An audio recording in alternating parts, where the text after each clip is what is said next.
کیا آپ کو معلوم ہے نماز معراج میں فرض ہوئی لیکن روزہ زمین پر فرض ہوا، اور روزہ اس وقت فرض ہوا جب مسلمان سب سے زیادہ کمزور تھے، جب ان کے پاس نہ طاقت تھی، نہ دولت، نہ حکومت، پھر بھی اللہ نے ان پر روزہ رہنا فرض کر دیا۔ سوچئے کیوں؟ اگر روزہ صرف بھوکے رہنے کا نام ہوتا تو اللہ پاک اسے اس وقت فرض نہ کرتا جب مسلمانوں کے پاس کھانے کو خود کم تھا، لیکن روزہ اس وقت فرض ہوا جب ایمان کو مضبوط کرنا ضروری تھا، جب امت کو صبر سکھانا تھا، جب دلوں کو دنیا سے کاٹ کر اللہ سے جوڑنا تھا۔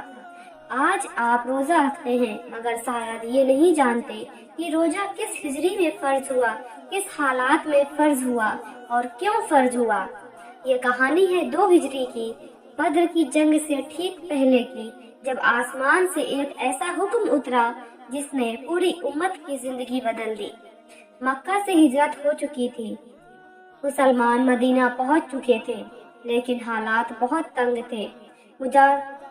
مہاجرین کے پاس نہ گھر، نہ مال، نہ زمین۔ انصار انہیں اپنے گھروں میں رہنے کی جگہ دے رہے تھے، پیٹ بھر کھانا بھی ہر روز نصیب نہیں ہوتا تھا۔ ایسے حالات میں اللہ نے جبریل علیہ السلام کو بھیجا اور قرآن کی یہ آیت اتاری: اے ایمان والو، تم پر روزہ فرض کیا گیا جیسے تم سے پہلے لوگوں پر فرض کیا گیا تھا، تاکہ تم میں تقوی پیدا ہو۔ یہ آیت سورہ بقرہ کی ہے۔ اب ذرا غور کیجئے، اللہ نے یہ نہیں کہا کہ روزہ تمہیں بھوکا رکھنے کے لیے ہے، اللہ نے کہا تاکہ تم میں تقوی پیدا ہو۔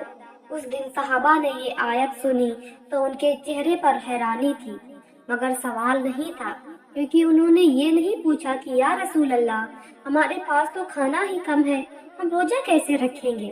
انہوں نے صرف سنا اور مان لیا۔ کیوں؟ کیونکہ انہیں پتا تھا یہ حکم انسان کا نہیں، یہ اللہ کا ہے۔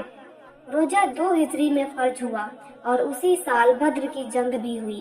سوچئے، روزے کی حالات میں 313 لوگ، سامنے 1000 کافر، گرمی، بھوک، پیاس، پھر بھی اللہ نے انہیں فتح دے دی۔ کیا یہ اتفاق تھا؟ نہیں، اللہ اپنی امت کو روزے کے ذریعے جنگ کے لیے، صبر کے لیے، ایمان کے لیے تیار کر رہا تھا۔ پہلے دل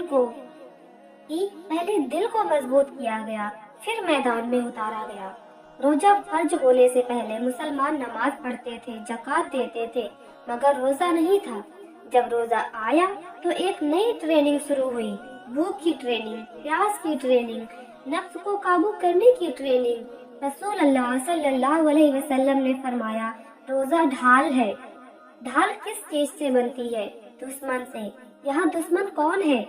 ہمارا اور آپ کا اپنا نفس۔ روزہ اس لیے فرض ہوا تاکہ انسان اپنے نفس پر قابو کرنا سیکھ جائے۔ صحابہ روزے رکھتے اور دن بھر کام بھی کرتے، کھیتی بھی، جنگ بھی، سفر بھی، کوئی آرام نہیں مگر کوئی شکایت بھی نہیں۔ کیوں؟ کیونکہ انہیں پتا تھا یہ اللہ کا حکم ہے اور اس میں کوئی راز ہے۔ روزہ فرض ہونے سے پہلے مسلمانوں کی زندگی میں صبر کم تھا، لیکن روزہ آنے کے بعد صبر ان کا ہتھیار بن گیا۔ قرآن نے کہا، صبر اور نماز سے مدد مانگو۔ صبر کہاں سے آتا ہے؟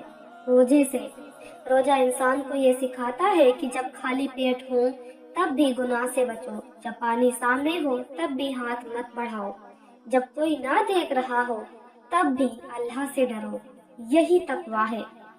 اور اللہ نے صاف کہا، روزہ اس لیے فرض کیا تاکہ تم میں تقویٰ آئے۔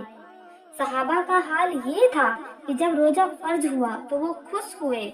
آج ہم روزہ آنے سے پہلے گھبراتے ہیں، وہ خوش ہوتے تھے۔ کیوں؟ کیونکہ وہ جانتے تھے روزہ اللہ سے قریب کرنے کا ذریعہ ہے۔ روایت میں آتا ہے کہ جب پہلی بار روزے کا حکم آیا تو صحابہ نے اپنی زندگی کا روٹین بدل لیا۔ رات کو جلدی سونا، سحری کے لیے اٹھنا، قرآن پڑھنا، یہ سب ان کی عادت بن گیا۔ روزہ صرف بھوکا رہنا نہیں تھا، یہ پوری زندگی کو اللہ کے لیے بدل دینے کا نام تھا۔ رسول اللہ صلی اللہ علیہ وسلم نے فرمایا، جو روزہ رکھتے ہوئے بھی جھوٹ